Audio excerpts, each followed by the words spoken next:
Parents, are you missing out on this opportunity?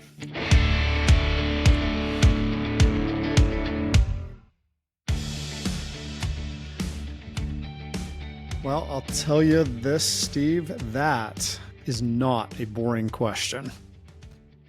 It's not boring. Not boring in the least. I love where that's going. Because hopefully people are wondering. They're wondering? Wondering? They're wondering what opportunity. Because Absolutely. we're creating a little FOMO here. A little bit. Well, and the opportunity you're getting at here actually is a huge opportunity too. And we all screw it up all the time. We're always missing this opportunity because we frequently complain about this and we miss the opportunity. This is boring. Mm-hmm. I am bored. I'm bored. What do we do when we're bored?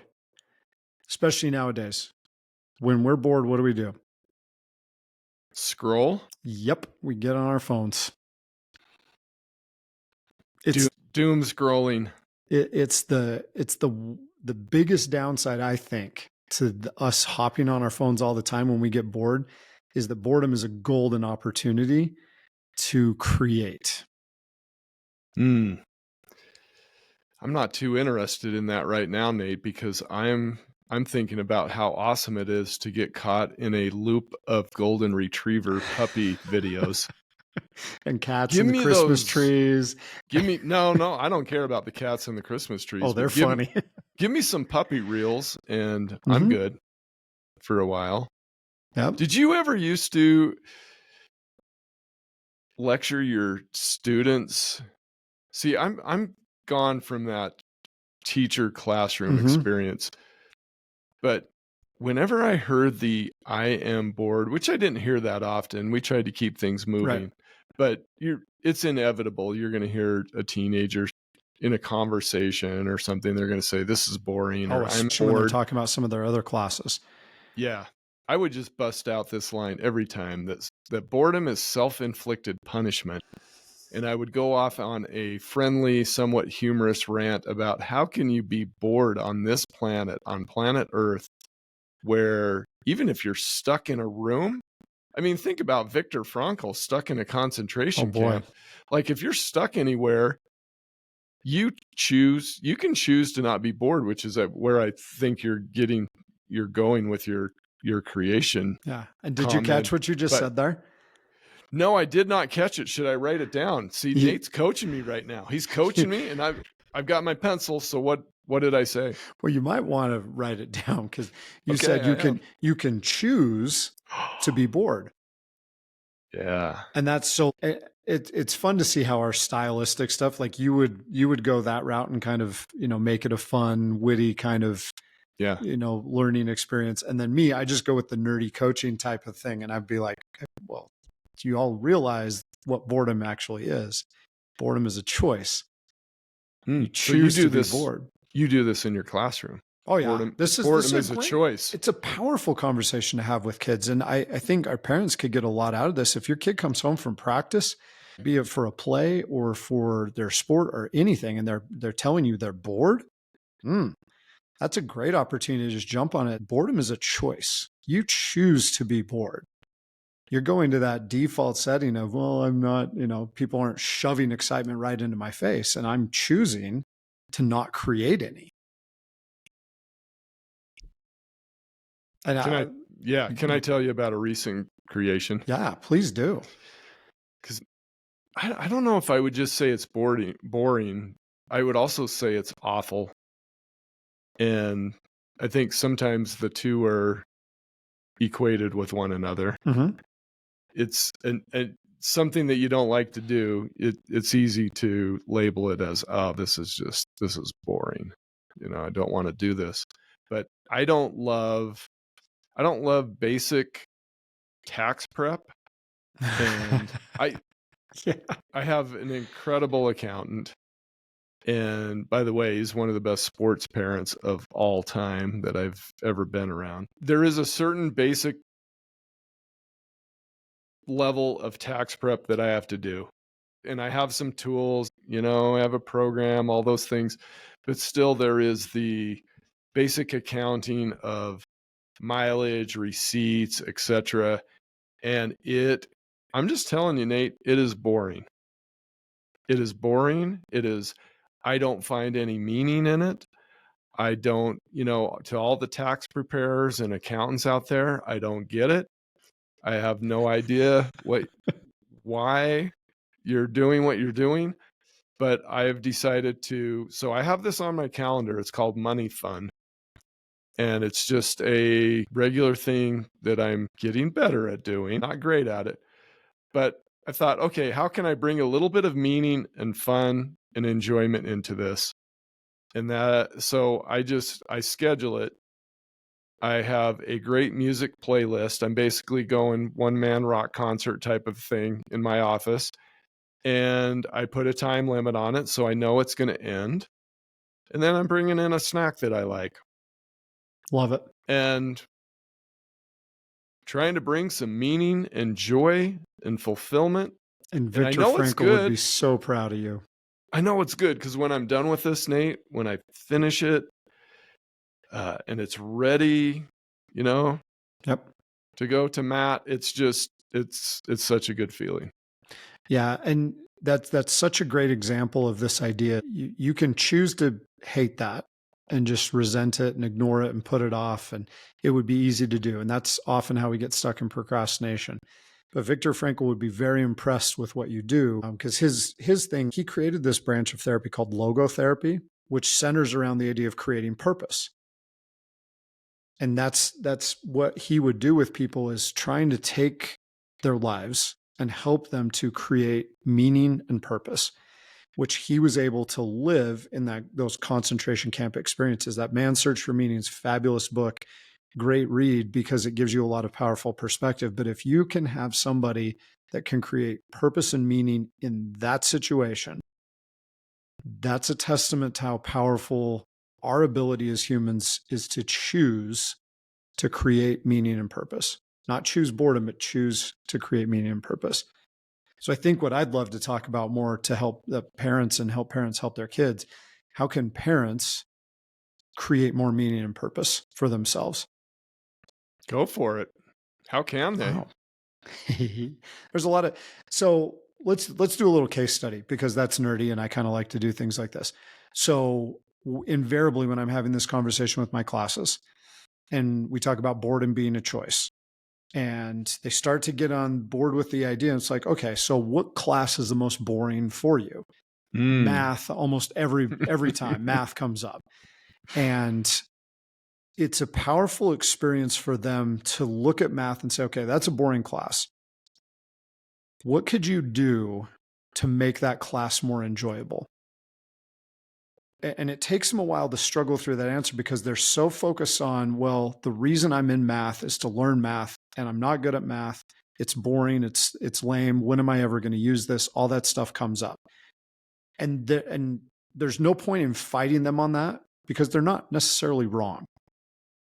But yeah, what they're not missing, wrong. It is lame. Yes. And they're probably never going to use any of it too, which is, I think that's a futile argument for anybody to get into with a kid, because they're right.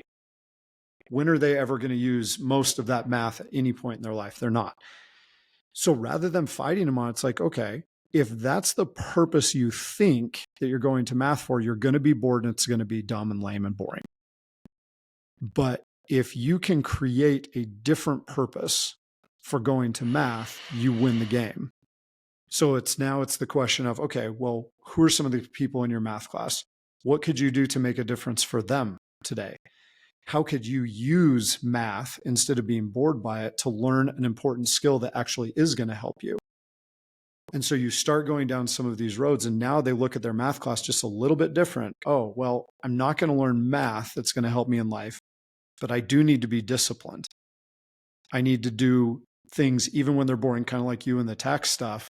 I need to do something that's boring because it's going to help me out in some way. And so you get them thinking about creating meaning for something that's lame. And that, I'm going to become a better thinker. I'm right. going to I'm going to be use this class to make me better in some way. And then I decide how I'm going to use it. I love that. We have a current client, Nate, that is doing this. I just thought of this. Mm-hmm. She's going to love listening to this too. Yeah. Hey, she loves to do something that I hate to do. Vacuum. Nice. I hate to vacuum. I do like the end result. I often do it as a transition activity in Mm-hmm. between when I'm working at home from my office and need a 10-minute break, a little energizer, a little something else to do. I find great meaning in it because it's a service to my wife. Yes. She loves it when she comes home and sees that I have done some vacuuming. But the actual process, the actual activity, I don't like it. It is what I would consider boring. Yet I think of it in a service way, but my my client, she uses it intentionally as a to think. She likes the actual exercise of it. And she talks about the vacuum lines. She talks about vacuum lines in carpet as just being so fulfilling, so Mm-hmm. meaningful, brings her joy, puts a smile on her face. I think it's a great example of It's a this because wonderful example. it's just a totally mundane thing. Yeah, we need to clean, we need to vacuum or whatever, but she brings meaning and joy to this simple She's activity. created a purpose for it that brings her joy. And that's the opportunity that everybody misses. When you get bored, this is what you can do. You can create purpose, which brings you joy. So do we have some invitations or challenges for parents? Yeah, I think a good one is to come up with, look at a routine, kind of like the vacuuming thing. What's that routine activity that you might not like to do? And then what can it possibly mean? What's a purpose that it could have? How could you use it as an opportunity to create joy? And it might be just shifting the focus a little bit to say, okay, who am I serving by doing this? And it, everybody's a little bit different with that, but look for one of those little daily routines that you might not love to do, and then start trying to figure out a way to create meaning and purpose from it. That's awesome. I have one. This is a really Viktor Frankl type of thing because when he was in the concentration camp, he was thinking about the future and writing his book. And so he was controlling his thoughts, even though he was just in this absolutely terrible circumstance. So I think asking your teens, what do you think about when you're cleaning your room, or what do you think about when you have to do some mundane activity, whether you enjoy the activity or not? And I think just that question alone gets them to realize that I can create my own thoughts during this situation. And they might discover that they're actually just adding to their boredom by their, what they're thinking. By bad mental management. Yeah, bad mental management. Mental management, I like that. Well, that's a powerful skill, learning how to manage your mental game well. Going off of that, one of the greatest ways to manage our mental game is asking ourselves questions. And so one of our mentors, Brendan Burchard, has 3 that he loves to share, and I'd love to share them right now. Ask yourself these questions at the start of the day, just to kind of create some meaning and some purpose for yourself. 1, what can I get excited about today? And if there's nothing that you can think of, what's something you can create that would make you excited today? 2, who needs me on my A game the most right now? Who's somebody I'm going to run into today that needs me on my A game today?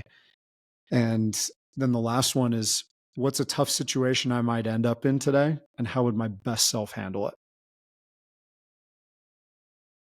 And so if I know I'm going into a tough conversation, or if there's something that's going to be challenging for me today, I start to create in advance how my best self would handle that. And now I have purpose going into that activity. Even though I might be dreading the conversation, I've created a little bit of purpose in why I'm doing this and how I can use it to get better.